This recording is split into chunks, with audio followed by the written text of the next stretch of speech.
चोरारे गंजेई चालान करिबा पई अभिनव उपाय आपणैथिले भी अबकारी हातरे धरा पड़ी जाइछंती दुई जण महिला।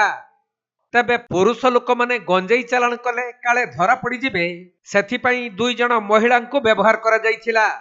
जेपरी पुलिस की अबकारी विभागर सेमानक उपरे संदेह हेबो नाही। सेहीपरि भाबरे दुईटी बड़ बड़ बैग रे जेपरी सेमाने निजर लोगापटा कि किछि सामग्री नै जाउछंती सेहीपरि भाबरे विपुल गंजेई को दुईटी बैग रे भर्ती करी महिला माने ट्रेन जुगे जिबा पई रेल स्टेशन रे ट्रेन को अपेक्षा करिथिले। तबे रायगड़ा रेल स्टेशन रे रेलबाई पुलिस रायगड़ा अबकारी विभाग और जीआरपी पक्षरु मिलित जांच चलिथिबा समय रे रेल कोच रेस्टोरेंट निकटरे रायगड़ारू तमिलनाडु राज्य तिरुचनापल्ली सहर को जिबा पई अपेक्षा करिथिबा दुई जण महिलांक बैग को पुलिस टीम जांच करिथिला। परे दुईटी बैग रे गंजेई थिबार देखिबाकू पाई दुई जण महिलांकू गिरफ करा जिबा सह गंजेई को जबत करा जाइथिला।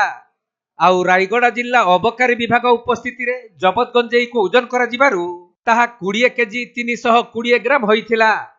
गिरफ होइथिबा दुई महिला हेले तमिलनाडु राज्य तिरुचनापल्ली स्थित रामजी नगर हारिबास्के कॉलोनी 53 वर्षीय लता और 53 वर्षीय राधा। परे सेमानक नामरे मामला रुजु करा जाई कोर्ट चालान करा जाइथिबा जणा पड़िछि। सेपटे जबत होइथिबा गंजेईर बजार मूल्य प्राय 2,32,000 टंका हेबो बोली सूचना मिलिछि।